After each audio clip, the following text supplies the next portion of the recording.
정책 과정의 두 번째 단계 결정 단계를 또 세 개의 세부적인 단계로 구분을 했었죠. 정책 문제를 해결하기 위한 대안 후보들을 찾는 대안 탐색 단계, 그다음에 그 탐색된 대안들을 비교하고 평가하는 단계, 그다음에 마지막으로 그 중에 하나를 선택하는 단계. 그래서 세 번째 단계 정책 결정 단계에 대해서 그 모형을 크게 두 가지로 규범적, 실증적 모형으로 구분할 수 있었고, 보통 정책학 관련해서 연구할 때 일단은 실증적인 모형, 즉 실제로 정책이 어떻게 결정되느냐에 대한 연구들이 많이 있는데, 그 많은 연구들을 분류하는 방법이 사람마다 다르긴 하지만은 일단 여기서는 첫 번째로 심리적인 접근 방법, 그다음에 조직론적인 접근, 정치론적인 접근, 마지막으로 문제 해결론적인 접근, 이렇게 구분을 했었는데, 심리적인 접근은 정책 결정이란 결국 사람의 머릿속에서 이루어지는 거다. 그래서 인지작용이 어떻게 이루어지는지에 대해 초점을 맞출 필요가 있다. 이런 식의 연구였고, 조직론적인 접근은 사람이 정책을 결정하는 것은 맞는 이야기지만 진공 상태 속에서 혼자 결정하는 것이 아니라 조직이라는 메커니즘 속에서 이루어지는 거다. 그래서 사람이 결정을 내리지만 조직이라는 환경 속에서, 맥락 속에서 결정을 내린다. 이렇게 보는 시각과, 그다음에 조직 자체를 마치 하나의 단일한 의사결정자처럼 취급하는 이런 크게 두 종류의 연구가 있고, 세 번째로 이 정치론적인 접근 방법에서는 기본적으로 정책 결정이라는 말과 정치라는 말, 그러니까 팔리스 메이킹이라는 말과 팔리틱스라는 말은 사실상 동의어다. 조직 안에 수많은 사람들이 서로 다른 생각을 가지고 있는데 서로 자신의 이익, 자신의 주장을 관철시키기 위해서 이런저런 팔리틱스를 하게 되고, 그 결과로, 그러니까 폴리티컬 게임의 결과로 정책 결정이 이루어진다. 이렇게 보는데, 정책 결정이라는 그 팔리틱스에 참여하는 사람이 누구냐, 누가 주인공이냐를 가지고 의회에 초점을 맞추는 시각도 있고 관료들에 초점을 맞추는 것도 있고, 이걸 우리가 관료정치이론이라고 했었죠. 지난 시간에 관료정치이론까지 소개를 했었죠. 관료정치이론의 그 핵심적인 전제가 공무원들이 자기가 속한 부서에 따라 가지고 동일한 사안에 대해서도 입장이 달라진다, 이런 얘기를 했었는데, 실제 있었던 아주 그 좋은 사례 하나를 소개해 줄게요. 1980년대 초반에 우리나라 우체국에서도 예금 업무를 취급하게 됐어요. 지금 여러분들 잘 알겠지만은 우체국에서 예금 보험 업무를 다 취급합니다. 그런데 이게 옛날에는 예금 업무 같은 경우는 은행의 고유한 기능이지 우체국에서 이런 거 하는 거 아니다 그랬어요. 사실 전통적으로 우체국에서 하는 일은 편지 배달해 주는 것, 그다음에 또 옛날에는 지금처럼 이렇게 전화기가 발달하지 않았을 때 전화기 달아주는 거, 전부 유선 전화니까 전화 달아주는 것 정도, 또 전신, 전보 이런 거 하는 정도였어요. 편지 배달하는 업무, 전보 쳐주는 업무, 이게 사실 그렇게 어려운 일도 아니고, 그 부서 입장에서 보게 되면은, 그러니까 정부 전체 입장에서 보게 되면은 지극히 하찮은 일 정도로 취급을 받았었어요, 옛날에는. 그러다 보니까 정부 부서 내에서 최신부의 위상이 굉장히 낮고, 또 공무원 시험에 합격을 해도 제일 가고 싶지 않아 하는 부서가 최신부였어요. 요게 나중에 이제 80년대 지나면서 정보통신부라는 멋진 부서로 이제 이름을 바뀌었었는데, 어떤 일이 있었냐 하면은 1980년대 초에 최신부에서 관할하고 있는 우체국에서 당시 재경부, 그전에는 더 재무부였었죠. 재무부라는 금융 업무를 관할하는 그 막강 부서가 담당하고 있는 은행의 업무를 침범하는 일이 벌어졌던 거예요. 그래서 어떻게 해서 이런 일이 벌어지게 됐을까? 어떻게 해서 우체국에서 은행 업무를, 예금 업무를 취급하도록 결정이 이루어졌을까? 그 배경을 보면 이렇게 돼요. 최신부에서 80년대 초에 이런 안을 낸 겁니다. 우체국이 전국에 촘촘하게 다 사무소가 있잖아요. 근데 은행은 지점이 없는 곳이 많아. 그래서 전국에 있는 우체국 사무소에서 예금 업무를 취급하게 하면은 은행에 가기 어려운 사람들이 예금 업무를 예금 서비스를 받을 수 있으니까 이거 좋은 거 아니냐. 그래서 안을 냈어요. 그런데 은행 업무를 취급하고 있던 당시 재무부, 이 당시만 하더라도 우리나라 경제부처로 경제기획원과 재무부가 있었는데, 경제기획원은 주로 이제 수출 쪽 담당을 하고 있었고, 재무부는 금융 업무를 담당하고 있어요. 굉장히 힘이 센 부서가 이 두 부서였어요. 경제기획원은 그 당시 이제 뭐 예산 확정하는 그런 부서였고, 예산 짜는 부서였고, 그래서 힘이 세고, 재무부는 돈을 만지는 부서, 금융 업무였기 때문에 힘이 세고, 막강 부서였는데, 최신부라는 제일 꼴찌 부서가, 제일 힘 약한 부서가 감히 최고 막강 부서의 영역을 침범하는 것처럼 나오니까 재무부에서 콧방귀도 뀌지 않았던 거예요. 말도 안 되는 소리 하지 마라. 니네가 금융에 대해서 뭘 안다고, 은행 업무에 대해서 뭘 안다고, 이거 굉장히 복잡하고 힘든 업무인데 편지 배달해 주는 사람들이 무슨 은행 업무야 해가지고 콧방귀도 안 꼈는데, 최신부에서 계속해서 아니다, 이거 해야 된다, 하자 그러니까 귀찮아진 거예요. 그래서 이제 과장급들에서 얘기해도 안 되고 국장급끼리 얘기해도 안 되고, 나중에 차관 회의까지 이제 몇 번을 했는데, 차관 회의를 몇 번을 해도 도무지 씨가 안 먹히더라는 겁니다. 그래서 최신부 차관이 어떤 제의를 했냐면은, 우리 청와대 갖고 갑시다. 그래서 대통령이 하라는 대로 결정하기. 그러니까 재무부에서도 오케이 한 거예요. 왜냐 하면은 그 당시 상황에서 볼 때 너무나 상식적인 얘기였기 때문에, 제 아무리 전두환 대통령이라고 하더라도 상식적으로 편지 배달하는 사람들한테 예금 업무 하라고 할 것 같지 않았으니까. 그리고 그 당시에는 뭐 지금보다 엄청나게 무서운 분위기였기 때문에 대통령이 한마디 하면은 그걸로 이제 게임 끝날 테니까 더 이상 최신부에서 귀찮게 안 하겠지. 오케이 가자, 이런 거예요. 그래서 청와대에서 회의가 열렸습니다. 다들 이 자료 준비해가지고 가서 이제 실무자들이 앉아 있었어요. 전두환 대통령이 딱 들어오더니 자리에 앉자마자 뭐 보고 듣고 뭐 이런 것도 안 하고 그냥 바로, 우리나라의 우체국은 전국에 곳곳에 다 있고 은행은 지점이 없는 것도 있고, 이거 최신부에서 얘기했던 똑같은 얘기를 그대로 읊조리는 거예요, 대통령이. 지금도 사실 뭐 우리가 이런저런 루트를 통해서 다 알듯이 대통령의 그 뜻이라는 것이 굉장히 그 힘이 센데, 그 당시에 더군다나 이 쿠데타를 일으켜가지고 탱크로 정권 잡은 대통령인데 인상도 그때 굉장히 험악했다고요. 이런 대통령이 그 자리에서 듣지도 않고 이렇게 하니까, 이렇게 하면 이건 뭐 다 좋은 거고, 뭐 농어촌에 있는 사람들한테도 좋은 거고, 뭐 국민 복지 좋은 거고, 뭐 이런 거 아닙니까? 라고 말을 하는데, 감히 그 앞에서 각하 그리 하시면 아니 되옵니다, 이런 얘기했다가는 정말 쥐도새도 모르게 죽을 수도 있었던 그런 험악한 분위기란 말이에요. 그래서 통과가 돼버렸어요. 요게 표면적인 상황입니다. 그러면 어떻게 해서 전두환 대통령의 입에서 그런 얘기가 나오고 전 대통령이 그런 지시를 내렸을까? 요게 이제 재밌는 관건이었는데, 그때 상황을 보면요 이랬어요.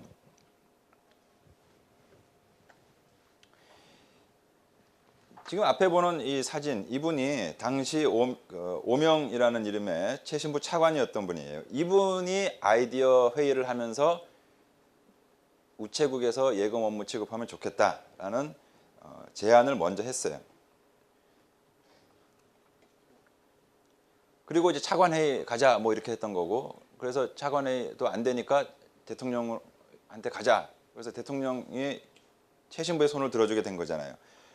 요게 사실은 그 중간에 이분이 있었어요. 김재익이라는 경제수석이 있었어요. 청와대 경제수석. 경제 문제 관련해 가지고 어드바이스 해주는 그 스텝 중에 최고 높은 사람이었는데, 이분이 아마 여러분들 그 며칠 전, 지난주였나?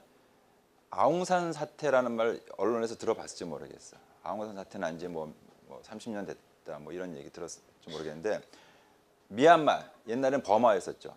거기 아웅산 그 국립묘지, 우리로 치면 이제 그 현충원 거긴데, 거기에 그때 이제 전두환 대통령이 수많은 그 강요들하고 그다음에 경제인들 데리고 이제 동남아 순방을 쭉 하던 중에 버마에서 그 아웅산 국립묘지 참배하러 가는데, 이제 북한 공작원들이 시한폭탄 설치해놓고 터뜨렸다라는 거죠. 그래서 수많은 사람들이 죽고 다치고 했을 때, 이때 김재익 경제수석도 돌아가셨는데, 정말 그 학처럼 고고한 인품을 가진 분이라고 그 평가가 지금까지도 아주 자자한 분이에요. 그리고 굉장히 샤프하고 아주 그 머리가 좋은 분이고, 이분이 사실은 전두환 대통령 전에 박정희 정권 시절에 경제기획원 관료에 있었어요.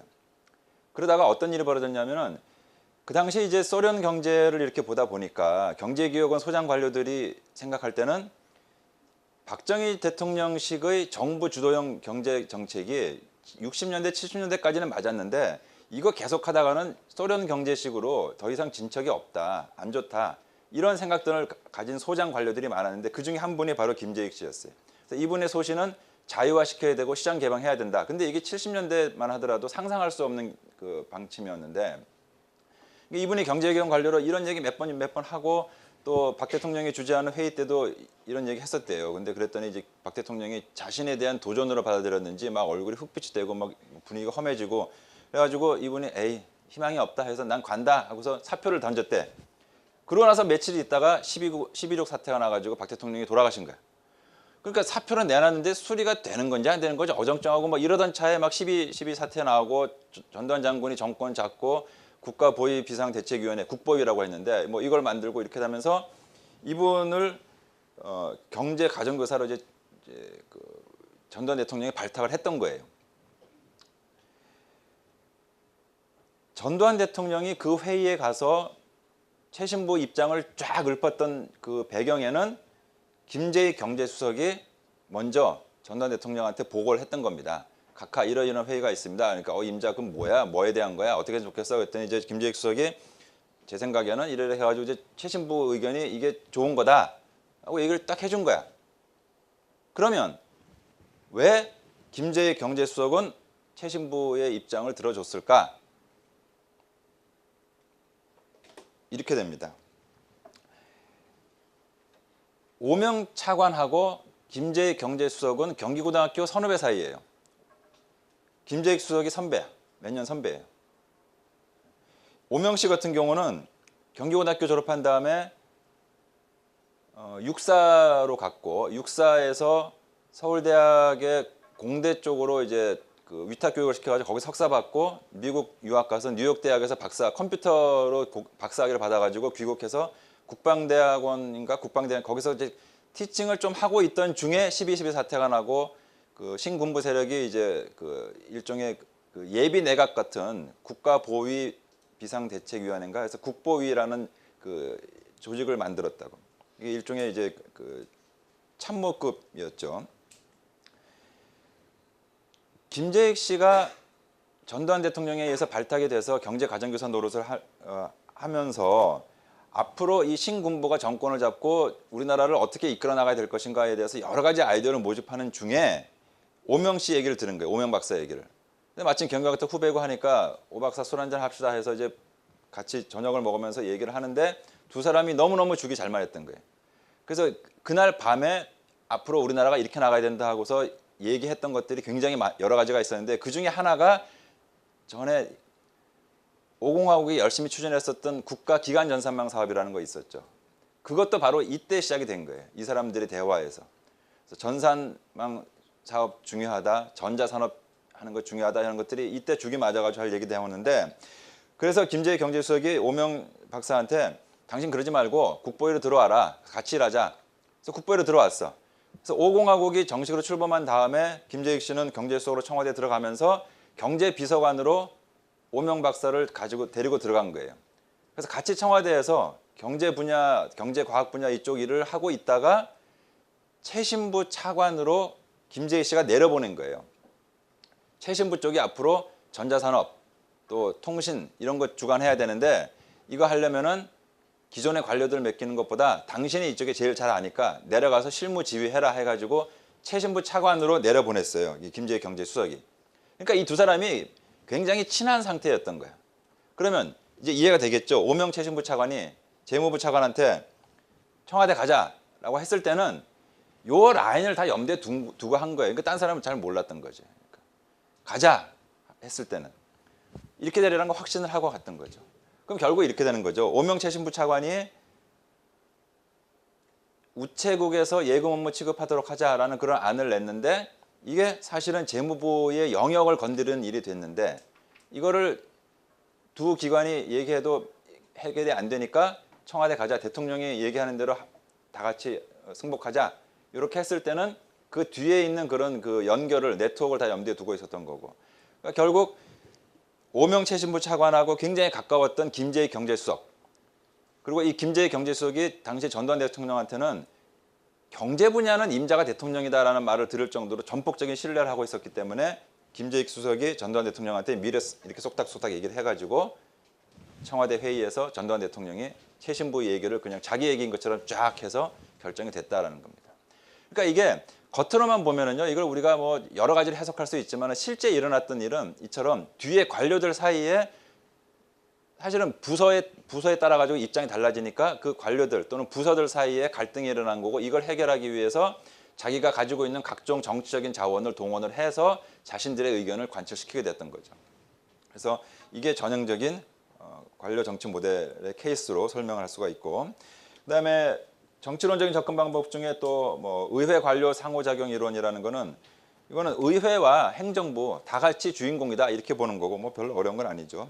이익집단 이론, 이거는 정치인들이나 또는 관료들이나 사실은 민간 부문에 존재하는 각종 그 사회적인 단체들, 이익집단들의 이해관계를 반영해서 싸우는 거다.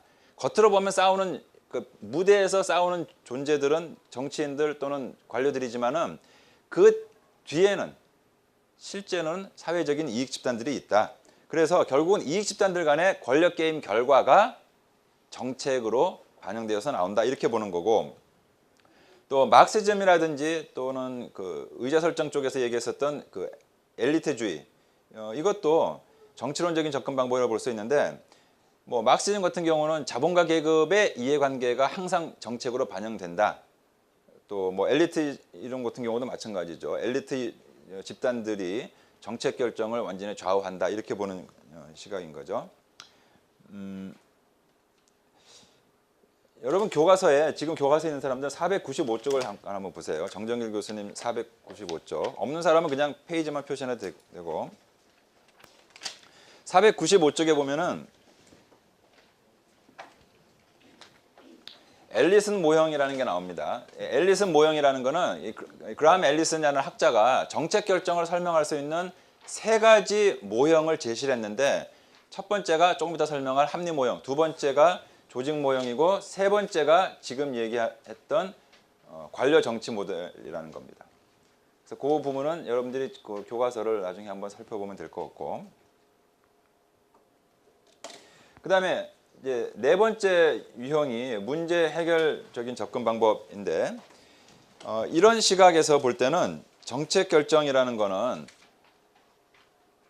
그저 진흙탕 속에서 쌈박질하는 것 이런 정도가 아니라, 뭐 싸울 땐 싸우더라도 그게 왜 싸우냐, 단지 개인의 어떤 이익을 추구하기 위해 싸운다기보다는 우리 사회에 존재하는 문제를 해결하기 위해서 그런 갈등이 빚어지는 거다, 이런 식으로 보는 거죠.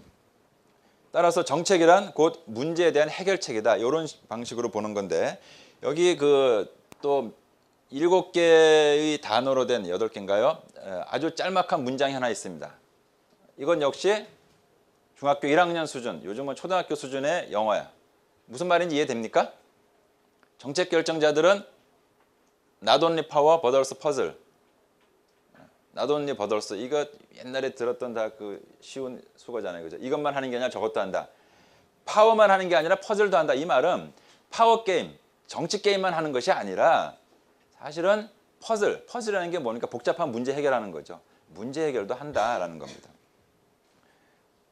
그럼 이 문제 해결이라는 것은 사실은 보다 합리적인 해결책을, 보다 현명한 해결책을 찾아가는 과정이라고 볼 수 있는데, 이 문제 해결적인 시각에서 보게 되면은 합리성의 정도 또는 합리성의 그 수준에 따라서 정책 결정 모형들을 여러 가지로 또 구분할 수가 있는데, 우리가 지난 시간에 봤었던 쓰레기통 모형 같은 경우는 의사결정 과정에서의 합리성이라는 걸 별로 인정하지 않는 겁니다. 그러니까 그게 좋다 나쁘다를 떠나는 겁니다. 지금 여기서는 이거는 규범적인 모델이 아니라 실증적인 모델이에요. 실제 결정이 어떻게 이루어지느냐를 보는 겁니다. 쓰레기통 모형은 의사결정 과정의 합리성, 사실은 그거 별로 없는 건데, 지난 시간에 내가 정책과학대학이 왜 정책과학대학이 됐는지 얘기했었죠. 그거 보면 아니 세상에 저런 식으로 결정이 되는가 싶을 정도로 합리성을 찾아볼 수가 없는 식으로 이루어진다라고 보는 시각이 쓰레기통 모형이고, 반대쪽 극단에 있는 게 합리 모형입니다. 그리고 그 중간에 만족 모형, 점진주의 이런 것들이 있는데 이제 하나하나 봅시다. 우선 합리 모형이라는 것은 여러분 교과서에는 9장 2절에 나와 있는데 합리 모형이라고도 하고 뭐 시놉틱 모델, 쇄신 모형이라고도 하고 또는 뭐 분석을 강조한다라고 해서 분석적 결정이라고도 합니다. 여기서 강조되는 게 포괄성, 컴프레hensiveness라는 겁니다. 포괄성, 이 말은 무슨 말이냐? 모든 가능한 대안을 다 찾아보고 그 각 대안별로 모든 가능한 결과들을 다 예측해보고 그렇게 해서 가장 최적의 대안, 베스트 솔루션 또는 옵티멀 솔루션이라고 합니다. 최적의 또는 최선의 대안은 하나밖에 없겠죠. 당연히도. 베스트 또는 옵티멀이라고 할 때는 단 하나밖에 있을 수가 없어요. 그래서 단 하나의 최적의 해법을 모색하는 것, 해석을 한다라는 겁니다. 그러니까 예를 들어서 아까 우체국에서 예금보험 업무를 취급하게 된 거 왜 그렇게 됐느냐? 이거를 예를 들면 합리모형 관점에서 설명을 한다면 이렇게 되는 거죠. 그 당시 이 5공화국 정부에서 우리나라 국민들의 공익을 극대화하기 위해서, 행복을 극대화하기 위해서 여러 가지 대안들을 살펴봤었고 예금 업무 이거 어떻게 취급하는 게 좋을까? 여기에 대해서 각종 모든 가능한 대안을 다 찾아보고 이거를 샅샅이 남김없이 다 비교해 본 다음에 그래서 계산 철저히 하고 그 끝에 최적의 대안은 우체국에서도 예금 업무 취급하는 거다. 그렇게 결정이 된 거다. 만약에 이런 식으로 이해하고 설명을 한다면 이거는 합리모형 관점에서 설명을 하는 겁니다. 또 지난 시간에 그것도 설명했었죠. 정책의 창 이론 얘기하면서 미국의 NII 정책, National Information Infrastructure 정책, 이게 어떻게 나왔는가? 이것도 합리모형 시각에서 보게 되면은 미국 정부가 미국이 당면한 각종 문제를 해결하기 위해서 이런저런 다양한 대안들을 검토했고 분석했고 계산해봤고 그래서 최적의 대안으로 꼽혔던 이 초고속 정보통신망 사업을 결정하게 된 거다. 이렇게 해석하는데 사실은 그건 아니었던 것 같다. 그래서 어떤 모델로 보느냐에 따라 가지고 설명이 달라지는데 합리모형에서는 어쨌든 왜 이런 결정을 했을까? 아, 이거는 모든 가능한 대안을 찾아봤고 이걸 다 비교해봤고 따져봤고 그래서 제일 좋은 거 하나 선택한 거다. 이렇게 설명을 하는 겁니다. 물론 이 합리 모형이 실증 모형뿐만이 아니라 규범적인 모형으로도 많이 쓰여요. 그러니까 여러분이 개인적으로나 또는 어떤 사회 문제를 해결하기 위해서 어떻게 해야 할 것이냐, 그럴 때 이렇게 하면은 좋다, 마땅히 이렇게 해야 된다라는 규범을 제시하는 그런 모델로도 사용될 수 있어요. 근데 일단 여기서는 실증적인 모델로 보는 겁니다.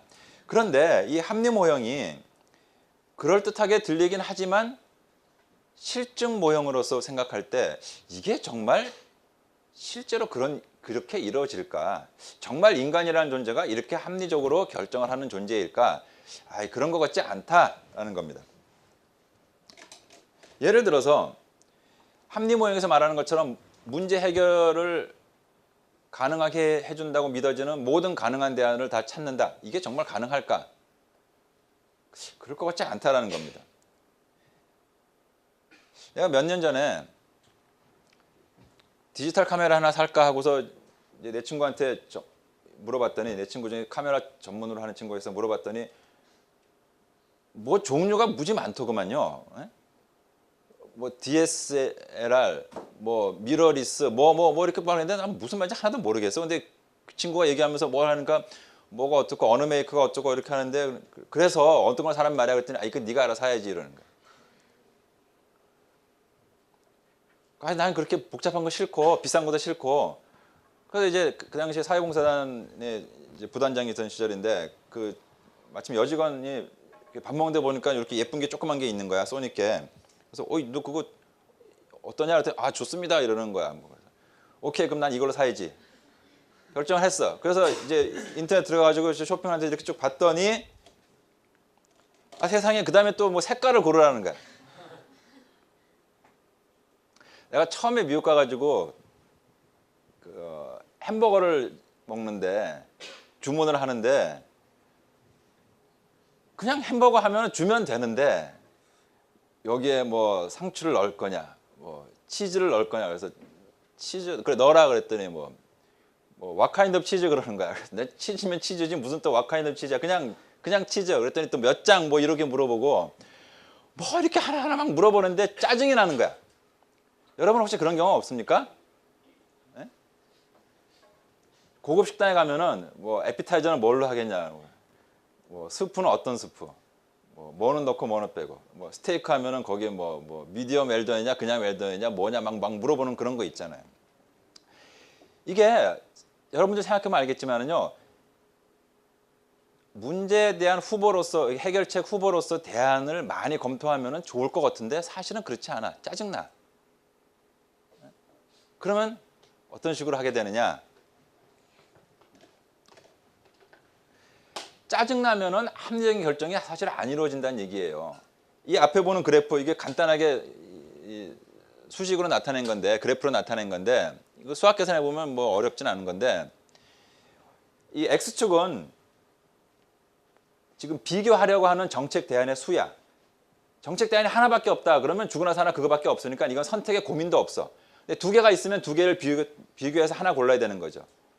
그러니까 두 개씩 비교한다고 치면은 정책 대안이 두 개 있으면 비교 작업은 한 번만 하면 되는 거야. 그렇죠? 정책 대안이 세 개가 있으면 그러면 몇 개를 비교해야 되나? 세 번을 비교해야 돼. 그 다음에 네 개, 다섯 개, 여섯 개 이렇게 하다 보면은 두 개씩 비교한다고 할 때 그 짝의 수, 페어의 수는 기하급수적으로 증가하게 되는 거예요. 정책 대안의 수가 산술적으로 이렇게 증가한다면 1, 2, 3, 4, 5 이렇게 증가하면은 조합의 수, 1대1 비교하려고 할 때 조합의 수는 기하급수로 이렇게 증가한다는 얘기. 이게 무슨 의미냐? 정책 대안이 많으면 많을수록 이것을 비교하는데, 계산하는데, 분석하는데 들어가는 비용은 천문학적으로 증가하게 된다라는 겁니다.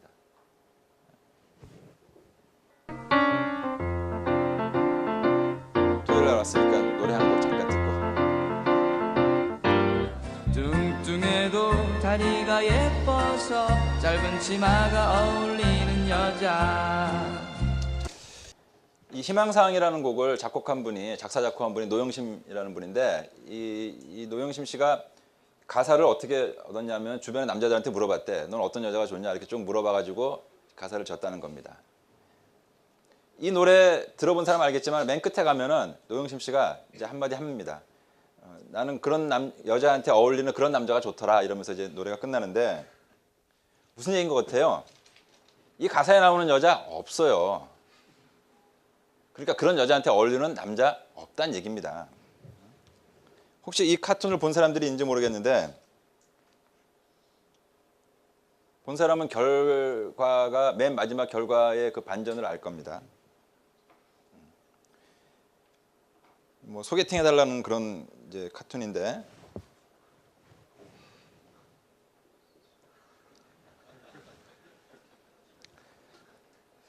예, 아마도 여학생들이라면 한 번쯤 꿈꿔봤었을 법한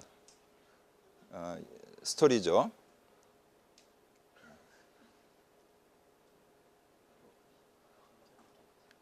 예, 이렇게 해서 왕자님이 와서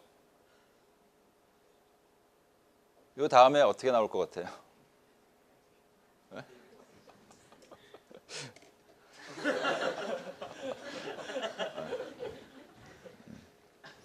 마지막 몬스터다 뭐 이런 얘기죠.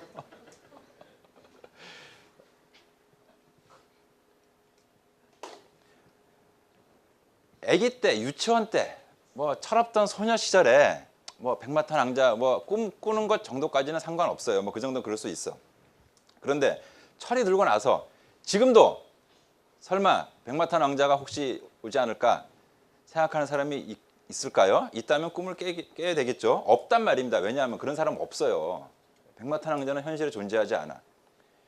예전에 그 배용준 씨가 일본의 요ን사마로 유명해지고 뭐 겨울 연가 막 하니까 일본의 그 젊은 처자들이 한글 배운다 그래가지고 한국 오면은 배용준이 만날 것처럼, 아니면 한국 남자는 전부 요ን사마처럼 잘생긴 줄 알고 그러는데 천만의 말씀 아닙니까? 그죠? 그런 사람이 어딨어. 텔레비 속에나 있지. 백마탄 왕자를 기다리는 사람은 어떻게 됩니까? 이렇게 됩니다.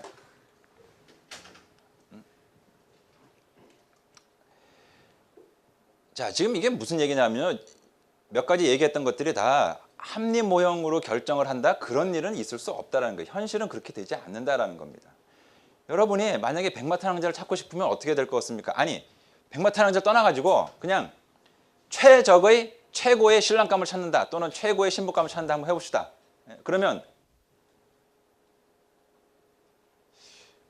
어디에서 찾을까 어떻게 찾을까 한번 생각해 보면은요 한국 내에서만 찾아볼까요? 왜냐 하면은 만약에 한국 밖에서도 찾겠다 하게 되면은 사람 수가 얼마나 됩니까? 한국 내에서만 찾는다고 하더라도 남한에서만 찾는다고 하더라도 몇 천만 명이야. 그죠? 그런데 또 이제 제한을 좀 둬야 되겠죠. 나이가 뭐 너무 많거나 너무 적어도 곤란하겠다. 그래서 연하도 괜찮다 해서 플러스 마이너스 뭐 얼마로 두는데 플러스 마이너스 10 두면은 20년 차야. 너무 많아. 그럼 좀 줄여볼까요? 플러스 마이너스 3? 그럼 나보다 나이 3살 많거나 3살 아래거나 요 범위에 드는 남정네 또는 처자들이 한국에 사는 사람들 중에 몇 명이나 될 것 같아? 무지 많겠죠? 그럼 내가 서울에서 공부하고 있으니까 서울로만 일단 국한을 시켜봐. 그럼 대한민국 인구의 4분의 1이 서울에 살아.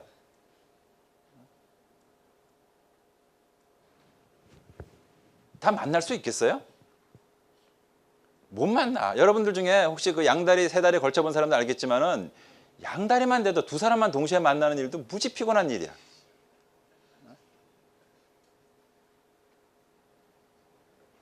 합리 모형에서 말하는 식으로 결정을 하는 사람이라면 어떻게 되느냐 하면은 예를 들면 이런 거죠. 뭐 조건을 둔다고 하더라도 뭐 그래도 대학은 나왔으면 좋겠다라든 뭐 플러스 마이너스 뭐 나이 몇 살 뭐 이렇게 이런 사람이 1000명만 돼도 1000명이 뭐야? 10명만 된다 하더라도 무지무지 피곤한 일입니다. 이런 사람들을 이런 후보에 하는 사람들을 아무나 고를 수는 없으니까 제일 좋은 사람이 누군지를 확인하려면 최소한 만나서 뭐 물어보고 얘기를 해봐야 될 거 아니야. 그러면 하루에 한 사람 만난다라고 하더라도 1년에 365명밖에 못 만나. 쉬지 않고 매일 만난다고 하더라도. 근데 아마도 1월 1일에 만나고 그다음에 12월 31일에 만나면은 12월 31일쯤 되면은 1월 1일에 만났던 사람이 어떤 사람이었더라 기억도 못할 수도 있다고. 실제로 이게 가능하겠냐는 겁니다. 그런 식으로 모든 가능한 후보감들을 다 만나려고 하다 보면은 비교하기도 전에 만나는 것만 하다가 늙어 죽을 수 있다는 얘기입니다. 설령 운 좋게 그렇게 하다가 찾았다 했는데 내 나이 90이더라 이렇게 될 수도 있는 거고 설령 찾았는데 저쪽에서 마지막 관문인가 뭐 이러고 있을 수도 있는 거 아니야. 그러면 어떻게 됩니까? 여러분 나중에 이제 결혼한 다음에 언젠가 우연히 뭐 토요일이 되면 토요일 날 그날 학교 나와가지고 아이씨 우리 애인하고 데이트해야 되는데 그날 아침에 나와가지고 보강했는데 그때 그 수업 시간에 뭐 마지막 관문인가 뭐 이런 얘기 백마탄 왕자 이런 얘기 했던 거 기억이 날 겁니다. 한번 떠올려 보세요. 그때 되면은 그래 그게 진리다 그럴 거라고. 합리적 결정 천만의 말씀 절대 안 그렇다는 얘기입니다. 예? 결혼 상대자를 고르는 일도 합리 모형대로 안 돼. 그럼 어떻게 되느냐? 이제 나중에 여러분들이 직접 체험을 할 겁니다. 두 사람 놓고만 고민을 해도 행복한 고민이야. 그렇게 안 돼. 대부분의 경우는요. 한 명 놓고 이 여자하고 이 남자하고 결혼해 말아 어떡할까? 이게 현실이야. 현실은 결코 합리적인 모델에서 그리는 것처럼 결정이 이루어지지는 않는다라는 얘기입니다. 이것을 사이먼이라는 학자가 전문적인 용어로 풀어서 해석을 하는데 인간이라는 존재는 합리적이려고 용은 쓰는데 노력은 하는데 인간의 합리성이라는 것은 본질적으로 제한되어 있다, 바운드되어 있다, 묶여 있다라는 표현을 씁니다. 그래서 이거를 바운디드 레셔널리티라 그래요. 제약된 합리성 또는 제한된 합리성이라고 합니다. 인간이라는 존재는 결코 완벽한 합리성을 갖추고 있지 못하고 인간의 합리성은 제약되어 있어. 인간이 그렇다고 아무렇게나 무대뽀로 하는 건 아니에요. 자기 배우자를 고르는데 치마만 입어라 또는 뭐 바지만 입어라 이렇게 아무렇게나 결정하지는 않아. 제 인생 막 가는 대로 사는 사람은 별로 없어. 그렇다고 해서 완벽한 합리성 이것도 아니다라는 얘기입니다. 모든 가능한 대안을 찾아 헤매느냐? 절대 그렇지 않고 그냥 주변에 있는 몇 개 정도의 대안만 탐색하고 뭐 몇 개만 비교를 한다라는 겁니다. 그러면 그 몇 개의 대안들 중에서 고를 때 그 중에서 최적의 대안을 고르느냐? 그것도 아니라는 거야. 최적의 대안이 아니라 만족할 만한 정도면은 그냥 선택을 한다라는 거예요. 그래서 만족 모형이라는 말을 씁니다. satisfying이라는 말을 써요. 그래서 만족할 만한 또는 그 정도면 괜찮은 수준에서 대안을 선택하고 더 이상 탐색도 안 하고 더 이상 비교도 안 한다는 얘기입니다. 이게 쉬운 예가 이거예요. 여러분들 단추가 떨어졌어. 그러면 이제 단추를 꼬매려면 바늘이 필요하잖아요. 어떤 바늘을 꼬매냐 한번 생각해 보란 말이에요. 아무 바늘이나 그냥 손에 닿는 대로 하느냐? 그렇게는 또 안 해. 그렇다고 해서 집안에 있는 바늘 다 찾아갖고 와가지고 바늘 무더기를 쏟아놓고 그 바늘을 1대1로 다 비교해가면서 어떤 게 제일 뾰족한가 확인합니까? 그렇게 하지 않아. 사실 가장 효율적으로 바느질을 하려면은 가장 뾰족한 바늘이 힘이 제일 적게 들어가니까 그걸 골라야 돼. 근데 그렇게 하느냐? 그렇게 안 해. 아무렇게나 고르냐? 그렇게도 안 해. 어떻게 합니까? 그냥 앞에 있는 것 중에 이렇게 대충 봐가지고 몇 개 정도 이렇게 봐서 뭐 구부러지지도 않았고 부러지지도 않았고 뭐 길이도 적당하고 뭐 이 정도면 됐네 하는 수준이면은 거기서 그냥 그 바늘을 가지고 꼬매기 시작하는 거야. 더 이상 다른 바늘 찾아가지고 비교해보고 이런 거 안 해. 이 정도면 됐다 싶으면은 바로 그런 선택을 만족스러운 수준의 선택이다. 그 정도면 괜찮은 수준의 선택이다. 그래서 만족 모형이다. 그래서 인간의 결정이라는 거는 완벽한 합리적 결정 아니고 최적의 결정 이거 아니고 그렇다고 무대뽀로 하는 것 이것도 아니고 만족스러운 정도에서 그냥 결정이 이루어진다라고 보는 겁니다. 이 만족스러운 수준의 결정이 이루어지는 그 요인으로 그 이유로 아까 제약된 합리성이라는 말을 했는데 우리 지난번에 정책 대안을 비교하는 소망성 기준 중에 하나로 비용 얘기를 했을 때 결정 비용 얘기를 했었죠. 바로 여기서 또 결정 비용 얘기가 나옵니다. 정정길 교수님 교과서에는 446쪽 404쪽과 446쪽에 이 결정 비용 또는 탐색 비용 얘기가 나오는데 아까 정책 대안들 그러니까 비교해야 되는 정책 대안들의 수가 늘어나면 늘어날수록 그 조합의 수가 비교해야 되는 그 페어의 수가 기하급수로 증가한다 그랬죠. 그러니까 정책을 대안을 비교하는 데 들어가는 비용이 기하급수로 증가한다. 바로 이런 얘기가 되는 겁니다. 결정하는 게 더 까다로워진다는 얘기예요. 그래서 많은 경우에 이 디폴트 값이라는 게 있어요. 여러분들이 컴퓨터에 프로그램을 깔는다든지 또는 뭐 스마트폰에 뭐 앱을 깔아 설치하는 경우에 이런 거 저런 거 막 물어보는 경우가 있어. 뭐 이건 어떻게 하고 뭔 어떻게 하고 뭔 어떻게 하고 이렇게 물어보는데 많은 경우 거기에 그냥 권장값 또는 그냥 뭐 디폴트 값이라는 게 있어. 이거는 프로그램 만든 사람이 골치 아프면 그냥 프로그램 개발한 사람이 두루두루 그냥 적절하게 맞춰놨으니까 그냥 이것대로 해. 레코멘디드라고 되어 있는 이런 것들. 이거는 무슨 얘기냐면은 의사결정하는 것을 모든 각 대안을 다 검토하게 하면은 유저 입장에서 짜증나니까 그냥 이것대로 해라. 그러면 대충 웬만큼 된다. 이 정도면은 그냥 사용하는데 큰 지장 없다. 라는 식으로 만들어주는 거. 이게 바로 디폴트 또는 권장값이라는 거죠. 이거는 고려해야 될 대안의 수를 대폭 줄여줌으로 인해서 유저로 하여금 골치 아프지 않게, 즉 계산 비용을 낮춰주는 것이다 라는 겁니다. 그 다음에 점진주의는 만족 모형에 비해서도 의사결정 과정의 합리성을 또 더 적게 인정하는 겁니다. 이 점진주의 또는 점증주의라고 합니다. 사실은 인크리멘탈이라는 말 자체가 늘어나는 것도 가능하지만 줄어드는 것도 가능해요. 근데 이걸 이제 한자어로 번역을 할 때 점진 또는 점증 하면은 꼭 뭐 이전보다 늘어나는 것으로 생각할 수 있는데 그건 아닙니다. 늘 수도 있고 줄 수도 있어요. 다만 중요한 거는 늘든 줄든 변화하는데 그 변화의 폭이 굉장히 적게 이루어진다라는 겁니다. 정책이라는 것은 기존의 정책 플러스 마이너스 알파 약간씩만 변해간다라는 거죠. 그래서 의사결정을 할 때 처음부터 완전히 새로 시작하자. 그래서 완전히 새로 대안도 찾아보고 이런 식으로 안 하고 지금까지 해왔던 것 중에서 조금씩만 바꿔나가서 결정을 한다라는 겁니다. 그래서 이런 거를 근본적 방법, 뿌리째 흔들어버리는 루트 메소드가 아니라 그냥 가지치기만 조금씩 해나간다라고 해서 브랜치 메소드라고도 합니다. 지엽적 방법이라는 거죠. 그래서 계속적 순차적 결정이라도 하는데 이건 뭐냐면은 단칼에 문제를 완벽하게 해결하려고 시도하는 것이 아니라 그냥 뭐 조금씩 이렇게 해결해 나간다라는 겁니다. 또 요거 조금 하고 그 다음에 다른 것도 조금 하고 이렇게 순서대로 차례대로 해나간다. 계속해서 해나간다. 그래서 시행착오 그 다음에 피드백 이런 걸 거치면서 조금씩 바꿔나간다. 이런 식의 설명이 바로 점진주의 또는 점증주의입니다.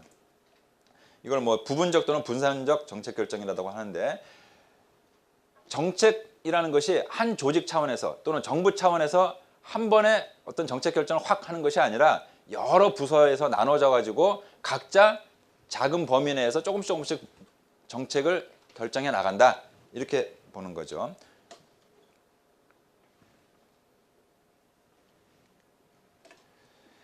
이 점진주의와 관련돼서 우리가 한번 생각해 봐야 될 질문들이 한 2가지 정도가 있는데, 우선 우리가 정책 결정 모형을 규범적 모형과 실증적 모형으로 얘기를 했는데, 점진주의와 관련해서 나오는 첫 번째 질문이 이겁니다.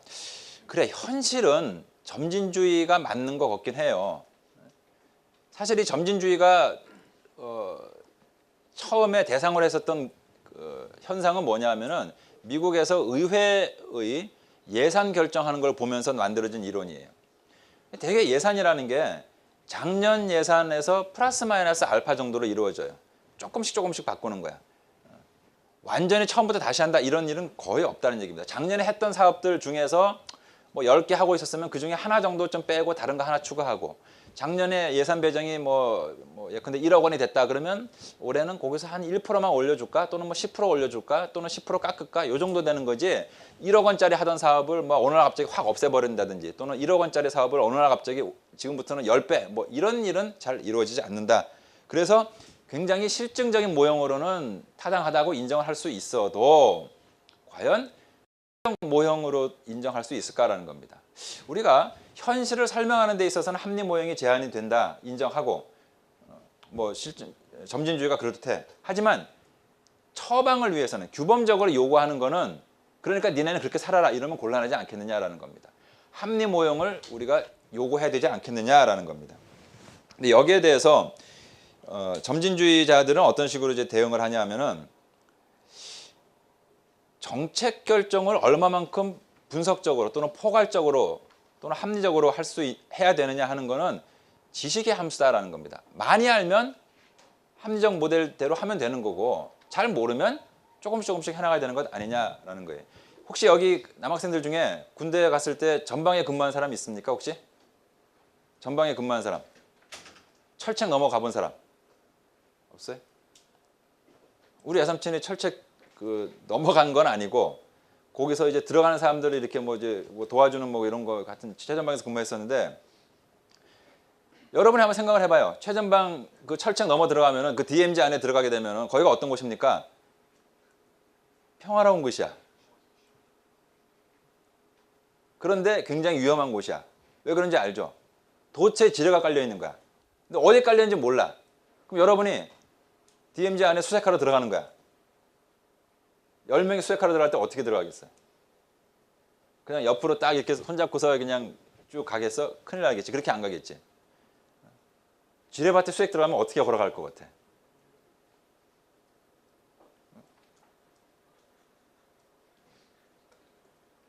확실한 사실은 아마 이럴 겁니다. 몇 년 전에 여기 뭐 한양 대첩했던 것처럼, 예컨대 뭐 소녀시대가 와서 공연한다, 보러 가자, 선착순 애들아, 그런 식으로 뛰어가진 않을 겁니다. 그죠? 왜 그럴 것 같아요? 소녀시대가 있는 저기 공연장까지 갈 때는 지뢰가 없어. 확실해. 가는 길을 확실히 알아. 그러니까 그 길로 그냥 지름길로 뛰어가면 돼.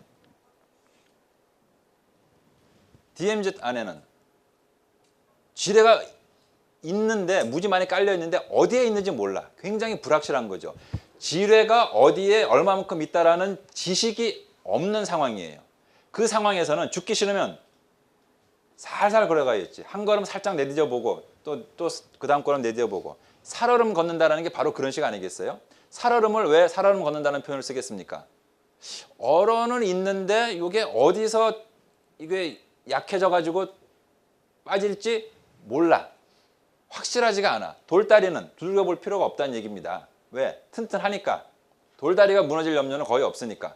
대신 살얼음판은 이게 약한 데가 분명히 있을 것 같아서 어딘가 떨어질 것 같은데 어딘지 모르니까 살살 걸어간다는 얘기입니다. 깜깜한 밤중에 걸어갈 때, 빛도 없는 깜깜한 밤을 걸어간다면은 천천히 걸어가야 되는 거고, 벌건 대낮에 환한데 저희가 확실히 보여. 그러면 그냥 뛰어가면 되는 거고. 이런 식의 논리야. 이 점진주의자들이 볼 때는 심각한 정책을 결정해야 되는 상황이라면은 우리가 알고 있는 지식이 굉장히 부족하고 불확실한 상태고 그런 상황에서 우리는 이쪽으로 간다 해가지고 한꺼번에 확 갔다가 손해보면 어떡하겠느냐라는 겁니다. 여러분이 등록금을 가지고 포커를 치면은 판돈을 얼마씩 걸겠어요? 네? 여러분이 등록금 가지고 주식에 투자한다면 어떻게 사겠어요? 주식 투자할 때 늘 그런 얘기 한단 말이에요. 계란을 한 방울에 담지 않는다. 그죠? 이게 현명한 거 같죠? 사실은 아니야. 확실하게 내부 정보를 가지고 있으면 모든 돈, 하여튼 있는 돈 없는 다 긁어 모아가지고 그 주식을 사면 돼. 이건 어떤 상황입니까? 확실한 상황. 확실한 상황이면 그렇게 한꺼번에 몰빵식으로 투자해도 괜찮다라는 얘기입니다.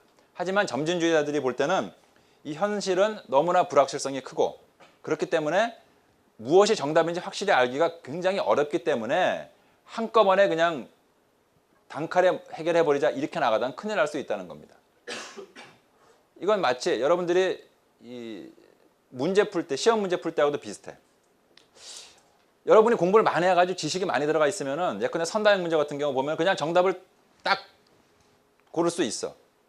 근데 공부를 많이 안 했어. 이거 없기도 하고 저거 없기도 하고 이럴 때 어떻게 하냐는 겁니다. 이럴 때 그냥 나는 확실히 안다라고 폼 잡고 아무거나 찍으면 틀릴 가능성이 커. 그럴 때 보통 하는 것 중에 방식이 이런 게 있죠. 확실히 답이 아닌 것 같은 것을 일단 제껴놓는 거야.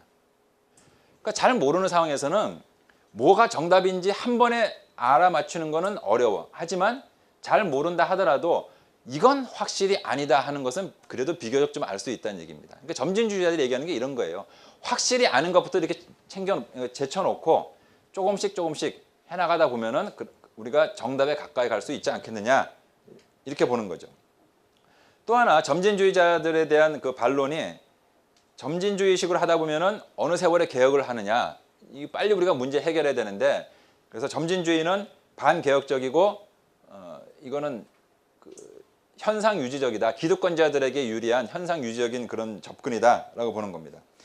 그런데 이런 비판에 대해서 점진주의자들은 어떻게 또 반론을 제기하냐면은 우리가 원하는 그 큰 변화라는 것을 합리주의자들은 단칼에 단번에 원한다라는 거예요. 단번에 정답을 찾아가지고 문제를 완전히 확 해결하려는 걸 시도하는데 그러다가 망치면 큰일 날 수 있다는 얘기입니다. 아까 얘기한 것처럼 주식 투자할 때 우리가 정답을 확실히 알면은 그쪽에 완전히 몰빵 투자하겠지만은 불확실하면은 그렇게 하면 곤란한 거 아니냐. 조금씩 나눠서 투자해. 분산 투자해. 근데 분산 투자하면은 이익도 적어. 하지만 그 이익이 합쳐지면 내가 원하는 큰 돈이 되는 것 아니냐 하는 거죠.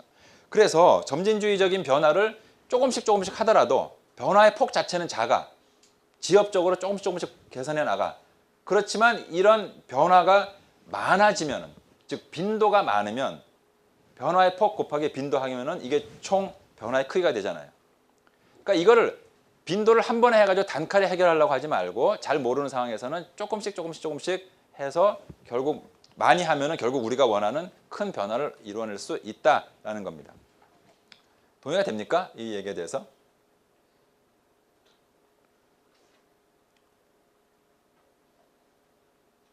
점진주의자들은 사실 우리가 알고 있는 지식이 상당히 제한되어 있다는 측면을 굉장히 강조합니다. 그런데 정말 그럴까? 정말로 우리가 가지고 있는 지식이 정말 그렇게 부족할까? 사실은 꼭 그렇지만은 않아요.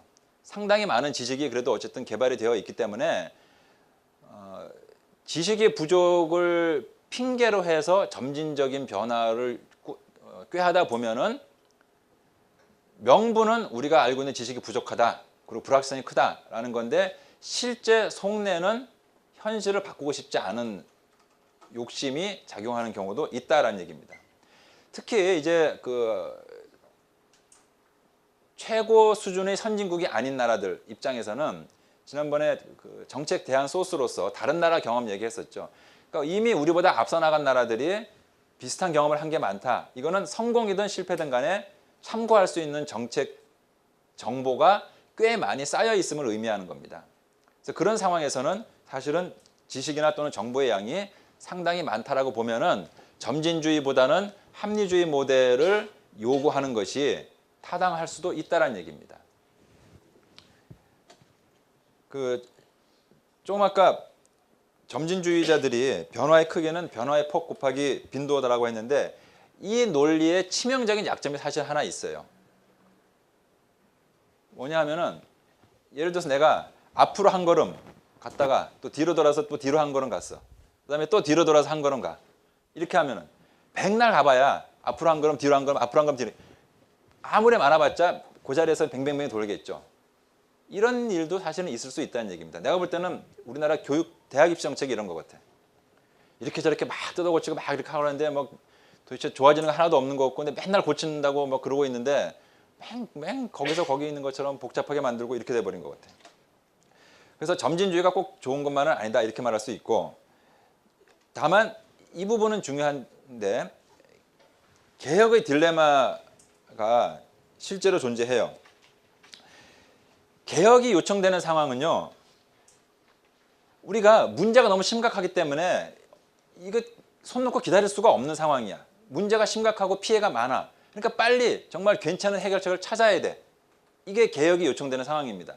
그런데 개혁이 요청되는 상황이야말로 지극히 불확실성이 높은 상황입니다. 잘 알지 못하는 상황이라고. 사실 생각해 보면요. 정답이 뻔할 정도로 지식이 많고 확실성이 높은 상황은 개혁이 요청되는 상황도 아니야. 그냥 일상생활이야. 근데 개혁이 요청되는 상황은 정말 위기 상황이고 이런 상황일수록 불확실성이 커. 그런데 불확실성이 크면 클수록 단칼에 문제 해결하려고 하다 보면은 실패할 가능성은 그만큼 커진다는 얘기입니다. 그러니까 개혁이 요청되는 상황일수록 불확실성이 높기 때문에 그럴 때일수록 점진적인 접근을 해야 되는데 점진적인 접근을 하다 보면은 문제 해결이 제대로 되지 않고 지지분해질 가능성이 더 커진다라는 겁니다. 그렇다고 혁신적인 정책을 취하려고 하다 보면은 오히려 틀릴 가능성이 더 많아지고 그래서 이렇게 하기도 애매하고 저렇게 하기도 애매한 이런 그 딜레마가 발생하게 되겠다라는 겁니다. 여러분 강의 노트에 점진주의와 관련된 논쟁에서 1번, 2번 있고 그 밑에 보면은 당구장 표시에서 제비뽑기의 역설이라고 써놨죠. 이게 뭔 말이냐. 의사결정의 합리성과 관련해서 한번 생각해 봐야 될 건데 자, 이 질문에 대해서 여러분은 yes라고 생각합니까?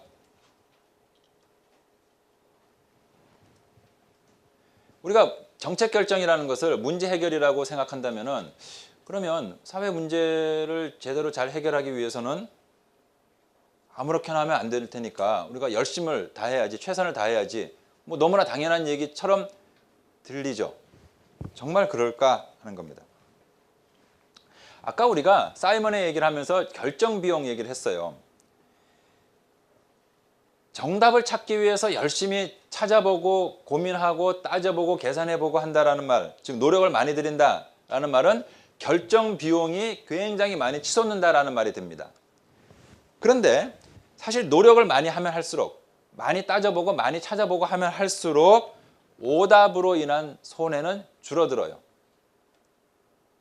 이거 사실 어려운 얘기 아닙니다. 여러분들이 시험 공부 열심히 해. 근데 열심히 하면은 힘은 들어, 비용은 들어가. 하지만 열심히 공부를 해놓으면은 시험 볼 때 정답을 못 찾는, 즉 오답을 찍음으로 인해서 받게 되는 손해는 그만큼 줄어들게 되는 거예요. 반대로 시험 공부 많이 안 하면 힘은 안 들어, 결정 비용은 적게 들어. 하지만 오답으로 인한 손실이 그만큼 더 커지게 되겠죠. 지금은 당장 비용이 안 들어가겠지만은 시험 성적이 안 좋아가지고 뭐 F가 나올 수도 있는 거고 뭐 부모한테 야단 맞을 수도 있는 거고 창피할 수도 있는 거고 이런 오답으로 인한 비용은 그만큼 커지게 된다는 겁니다. 그러면 이게 사실은 트레이드업 관계가 존재한다는 겁니다.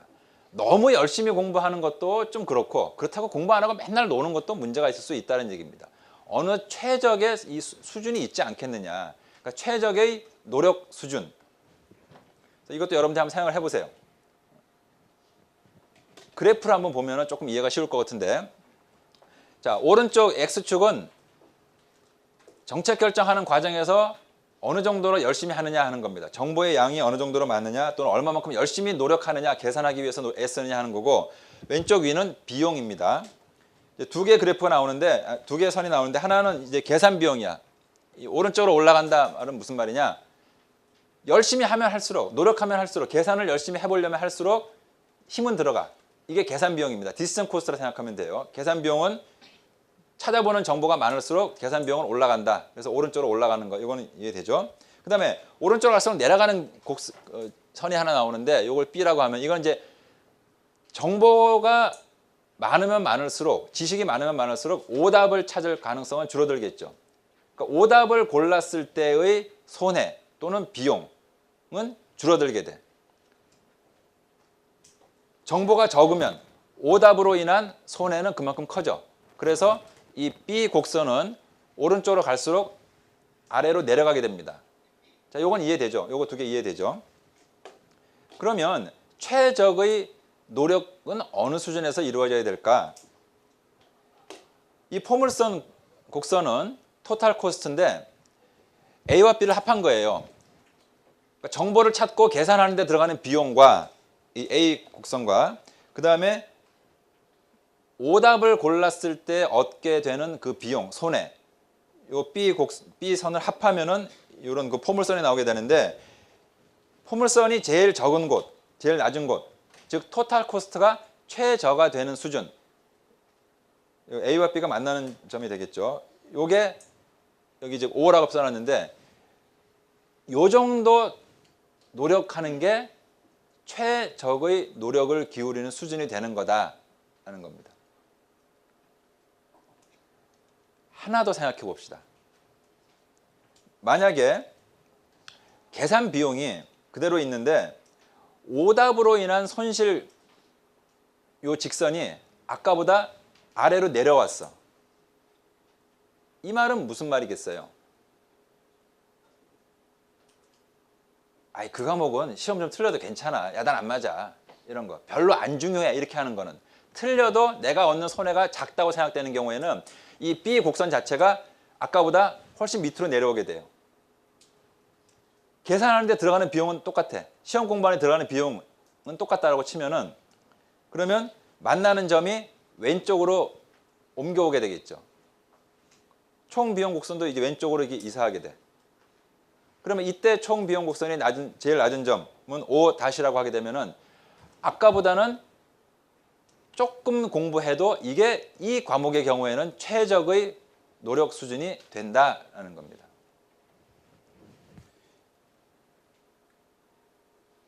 최적의 계산 노력이 어느 정도냐, 최적의 디시전 코스트 어느 정도 투입하는 것이 제일 좋으냐, 요거는 그러니까 상황 따라 달라진다는 겁니다. 하나 더 생각해 보면은 오답으로 인한 손실, 이거는 이제 똑같다고 치고 계산 비용이 이렇게 증가했다라고 한번 가정을 해봅시다. 이건 무슨 말이냐? 이 과목은 도대체 뭔 말인지 뭐 알아들 수가 없어. 공부하는 게 너무 힘들어. 막 수학 막 나오고 막 영어 막 나오는데 뭔 소리인지 알아듣기가 힘들어. 이해하는 게 너무 힘들어. 다른 과목은 그냥 책 한 권 읽는데 뭐 하루면 되는데 이거는 한 챕터 있는데 하루 가지고도 안 될 정도로 어려워. 이러면은 계산 비용 자체가 굉장히 많이 들어가는 식이 되는 거죠. 그러니까 계산 비용 이 선이 A에서 A-로 올라가게 되는 거라고. 이렇게 되면은 오답으로 인한 손실 이 자체는 그대로 있다 하더라도 총 비용 곡선이 또 왼쪽으로 옮겨가게 되죠. 그러면 이 상황은 조금 덜 열심히 해도 된다는 얘기입니다. 이게 무슨 내용인 것 같아요? 여러분이 중간고사 볼 때 이런 게 있을 거 아니야. 어떤 거는 이건 봐도 뭔가 무슨지 모르겠어. 너무 어려워. 이런 과목이 있을 수 있고 어떤 과목은 에이 이거 뭐 저 학점도 작고 이건 뭐 대충 해도 돼. 그냥 이건 F만 안 나오면 돼. 이런 과목들이 있을 수 있단 말이에요. 이런 과목들은 어느 정도로 여러분들이 공부하는 시간과 노력을 배정하는 것이 최적이냐? 조금 하는 게 좋다는 얘기입니다. 근데 좀 이상하지 않습니까? 이거 별로 안 중요해. 이런 과목 공부 안 하는 거 이거는 맞는 것 같아. 근데 이거 어려운 과목인데 그럴수록 더 열심히 공부해야 된다고 생각되지 않습니까? 네? 아니 도덕적으로는 맞는 얘기예요. 도덕적으로는. 윤리적으로 그러니까 어려운 과목은 더 열심히 공부해야지 맞는 말 같은데 우리가 이걸 과연 어느 정도로 수준으로 공부하는 것이 합리적이냐, 어느 정도로 애쓰는 게 합리적이냐 생각해 본다면은 어려운 문제는 심각하게 고민하지 않는 게 최적의 노력 수준이 된다는 겁니다. 이상하게 들릴 수 있죠. 자, 이걸 한번 봅시다. 여러분이 만약에 주식 투자한다고 치고 어떤 종목을 어떻게 고를까? 자, 방법이 세 가지가 있다고 쳐요. 여러분이 스스로 고민해가지고 하나 고르는 게 있어. 두 번째는 전문가, 그 펀드 매니저에게 물어보는 거야. 전문 애널리스트한테 물어보는 거야. 세 번째는 그냥 연필 굴리는 거예요. 아무렇게나 찍는 거. 자, 여러분이라면 주식 투자할 때 어떻게 하겠어요? 이 세 가지 방법 중에 어떤 방법을 쓰겠습니까? 뭐 이거 고민할 필요까지는 없는데 어떻게 할 것 같아요? 여러분이라면. 어떤 방식이 현명한 방식 같습니까?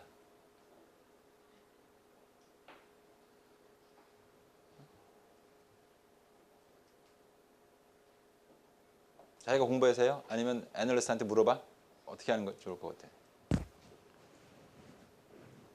수익률은 어떤 경우가 제일 높을 것 같습니까? 펀드 매니저. 그 다음에는 자기 스스로. 그 다음에 아무렇게나 막 하면 망할 것 같죠? 2000년에 미국 월스트리트 저널에서 아주 유명한 모의 주식 투자 실험을 했어요. 원숭이와 전문 펀드 매니저와 그 다음에 일반 아마추어 투자자들 이렇게 해가지고 원숭이는 종목을 어떻게 고르냐? 얘는 그냥 다트 2씩 던져가지고 그냥 거기 나온 대로 사는 거야. 그랬더니 어떻게 됐느냐? 수익률이 이렇게 됐어요. 다 마이너스야. 다 마이너스인데 누가 제일 못했냐? 일반 투자자. 그러니까 개미는 망한다는 게 바로 여기서도 증명이 된다고. 그런데 재미있는 현상은 펀드 매니저들도 별거 아니더라라는 얘기입니다. 사실 그 사람들도 그 주식 시장의 그 복잡한 걸 어떻게 다 예측하겠어? 잘 못해. 그러니까 일반 아마추어보다는 좀 낫지만 그래도 망해. 그런데 원순이가 다트에다 막 던지는 대로 했더니 마이너스 2.7%야. 종목에서 보면은요, 그 위에 써 있죠. 펀드 매니저들은 종목 4가지 중에서 3가지가 마이너스 수익률이었어. 하나만 플러스 받는데 원숭이는 4개 중에서 하나만 마이너스고 3개가 플러스였어. 자, 다시 물어볼게요. 여러분이 주식 투자를 한다면은 이 전문 애널리스트한테 물어보겠습니까? 아니면 원숭이 데리고 와가지고 이 원숭이 어딨냐 찾아라 해가지고 다트 던져봐라 그러겠습니까? 아니 그때 무슨 올림픽 때인가? 지난번 올림픽인가? 뭐 스페인에 무슨 문어가 뭐 어떻게 해가지고 그 승부 맞추고 뭐 이런 거 있었잖아. 그죠? 이런 것처럼 이 원숭이가 신들렸나? 그랬을 것 같지는 않고. 자, 이 실험의 교훈 첫 번째, 주식 투자하지 마라. 어떻게 하든 망한다는 얘기입니다. 그리고 할 거면 아무렇게나 해라 하는 거죠. 이게 좀 이상하죠. 조금 전에 내가 여러분들에게 어려운 과목 차라리 공부 조금 하는 게 낫다 라는 말, 굉장히 이상하게 들릴 수 있어. 이게 의미가 이렇게 되는 겁니다. 제비뽑기의 역사라는 게 바로 이제 이런 건데, 제비뽑기라는 게 무작위로 고르는 거잖아요. 무작위 추첨인데 얼핏 생각하면 이거는 말도 안 되는 결정 방식인 것 같아요. 아니 이거를 도대체 결정 전략이라고 말하는 것 자체가 무식한 것 같아. 랜덤하게 아무렇게나 뽑아? 이 세상에 문제를 그렇게 해결하려고 하면 안 되지 않나? 그런데요, 여러분 잘 생각해 보면요, 우리 주변에 실제로 공식적으로 제비뽑기에 의해 가지고 중요한 결정을 하는 경우들이 굉장히 많습니다. 예를 들면 여러분들이 나중에 혹시 여러분 그런 거 안 해봤나? 사다리 타기 해서 뭐 먹을까 하는 거.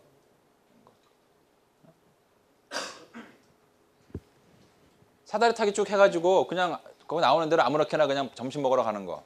이것도 일종의 랜덤하게 뽑는 방식입니다. 왜 이러느냐 하면은 이거는 정답을 골라봤자 정답 아닌 걸 골랐을 때하고 차이가 극히 미미해. 이런 상황도 있을 수 있겠죠. 여러분이 그러니까 100점을 맞으나 그래서 A 플러스를 받으나 또는 F를 받으나 하등 상관이 없는 이런 상황이라면 굳이 그 과목을 열심히 공부하려고 할 필요가 없겠죠. 대충 하면 되겠죠. 또 하나, 조금 아까 주식 투자 예를 들었던 것처럼 불확실성이 대단히 높은 경우, 아까 여러분들에게 제시했던 그 그래프로 보여줬던 것 중에 하나가 계산 비용이 대단히 높은 경우라고 했죠. 이게 매우 문제가 어려워. 과목이 너무 어려워. 이런 경우.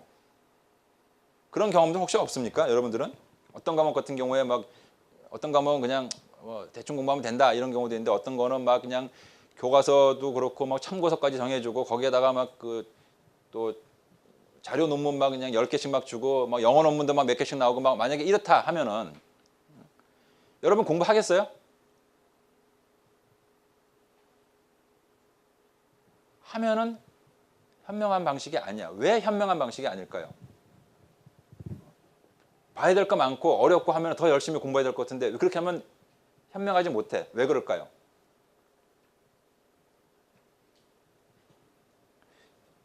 이거라고 여기 써놨지만은 열심히 노력해봤자 열심히 공부해봤자 어차피 정답 맞출 확률이 적다라는 얘기입니다.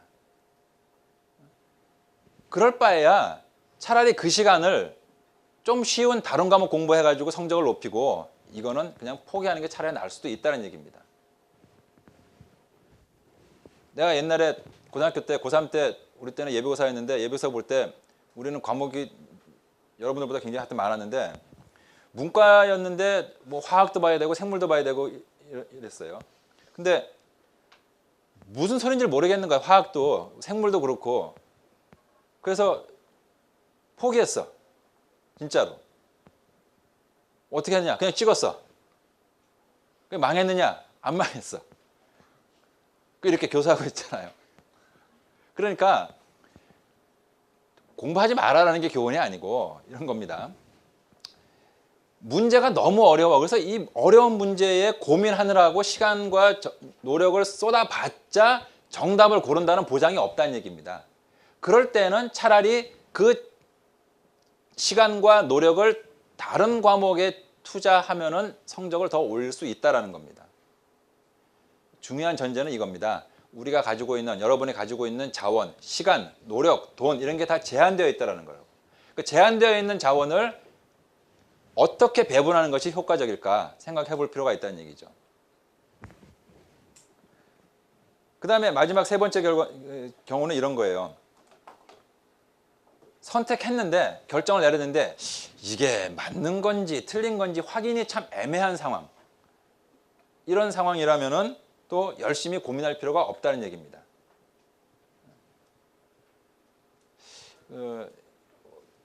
여자친구 있냐? 여자친구가 정답인 거 같니 너한테? 맞는 거 같아? 확신해? 지금 여기 있니 혹시? 그러면 확실히 얘기해봐. 안 말할게. 얘기해봐봐. 빈지 아닌지 잘 모르겠지. 대부분 그럴 거야. 근데 그런 거 같다고 하더라도 좀 지나면 아닌 것도 같고 또 한번 싸우고 나면은 또 에이 잘못 찍었네 뭐 이런 것도 할 거라고. 그런 것도 같고 아닌 것도 같고 애매하다는 얘기입니다. 그런 상황. 어차피 그렇다면은 내 여자친구, 내 남자친구 최적의 상대를 찾으려고 너무 열심히 찾고 고민하고 그럴 필요 없다는 얘기입니다. 말이 되는 것 같습니까? 자, 이 부분은 내가 시험에 내는 건 아닌데 한번 이렇게 하겠어요. 사실은 내가 이 제비뽑기 관련된 논문 하나 쓴 게 있는데 이걸 내가 여러분들 소개해 준 건 이것 때문에 그래요. 요는 이런 거야. 하여튼 이런 상황에는 굳이 열심히 돈 많이 들이고 시간 많이 들이고 사람 많이 들어가지고 정답 고르려고 애쓰느니 그냥 차라리 제비뽑기 하는 게 낫다라는 겁니다. 여러분 학교 갈 때 뺑뺑이 아닙니까? 대부분 뺑뺑일 거야. 그냥 추첨해가지고 보내. 왜? 그래도 괜찮아 그냥. 그래도 다들 열심히 공부해. 이걸 만약에 합리적으로 계산하려면요. 머리에 쥐가 나는 정도 가지고 해결이 안 될 겁니다. 각 학생들의 모든 상황을 다 생각해야 되는 거고 그래가지고 어느 학교에 어떤 선생님들이 있고 여기는 뭐 운동장은 어떻고 이런 걸 다 계산해가지고 합리적으로 한번 조합을 맞춘다고 해봐. 못합니다. 불가능할 정도로 어려운 계산이야. 그러니까 그냥 추첨하는 거야. 아파트 누구한테 배정해 준 게 좋으냐? 생각해보면 굉장히 심각한 문제 아닙니까? 그런데 이거 어떻게 합니까? 그냥 추첨해. 근데 아무도 이의 제기를 안 해요. 왜 그럴까요? 이것도 누구한테 아파트 분양권을 주는 게 가장 최적의 선택이냐 이거 고민하다 보면은 100년이 지나도 정확하게 계산을 못 해. 계산하기가 너무 어려우니까 그냥 아무나 이렇게 한다는 얘기입니다. 우리도 그렇게 할까요? 여러분들이 정책학에 대해서 얼마나 많이 하는지 이거 알 도리가 없어. 정확하게 평가하는 게 너무 힘들어. 그러니까 그냥 예컨대 선착순 하든지. 실제로 일본의 어떤 기업에서 그런다 그러대. 선착순으로 뽑는다고. 그 사장님이 지론이 이거야. 이 기업에 오고 싶어하는 열정이 클수록 빨리 올 거다라는 겁니다. 그리고 뭐 서류 전형하고 뭐 어떻게 하나 이렇게 해서 뽑으나 저렇게 해서 뽑으나 다 그놈이 그놈이다라는 얘기입니다. 들어와서 열심히 하면 된다. 차라리 그럴 바에는 열정을 갖고 있는 녀석 뽑는 게 훨씬 더 낫다. 지금 공사 같은데 공기업에서 이제 학력 안 묻는다라는 거죠. 사실 그 말이 일리가 있어요. 왜냐하면 사람 능력이라는 게 시험 보면은 그걸로 어느 정도 판가름 할 수도 있지만 또 그것만으로 알 수 없는 게 너무 많아. 자, 이렇게 할게요. 내가 좀 전에 얘기했던 그거를 정리한 내 논문을 이제 자료실에 올려놓을 테니까 혹시 여러분 중에 용감한 학생이 있으면 도전을 한번 해봐봐. 내가 나중에 시간을 줄 테니까 그 논문을 읽고 여러분이 생각할 때 논리적인 허점이 있다 또는 어떤 실질적인 문제가 있으면 한번 나한테 그 도전을 해봐. 그래서 내가 읽어보고 야 이건 그렇단데 싶으면 내가 타당하다, 그 비판이 타당하다. 그러니까 내가 동의하느냐와는 상관없이 그 비판이 이건 괜찮은 생각이다 싶으면은 내가 밥 사줄게. 약속할게. 이거는 진짜로. 작년에도 그랬어. 사준 있어. 아무도 없으면 내가 그냥 하다못해 커피라도 하나 사준다. 그 낸 사람들은. 그러니까 이건 어디까지나 그냥 순수한 옵션입니다. 성적하고 상관없고 여러분들이 한번 머리를 한번 굴려보라는 취지에서 한번 해볼 테니까 내가 자료를 그 학습 자료실에 올려놓을 테니까 한번 여러분들이 보고 읽어보고 허점이 눈에 보이면 하고 눈에 안 보여도 커피라도 한 잔 얻어 먹을 수 있지 않을까 싶으면 해도 괜찮아. 분량은 뭐 전혀 상관없고 그냥 간단하게 뭐 한 페이지 뭐 반 페이지만 해도 상관없습니다. 분량이 중요한 건 아니니까. 알겠죠? 자, 오늘 여기까지 합시다.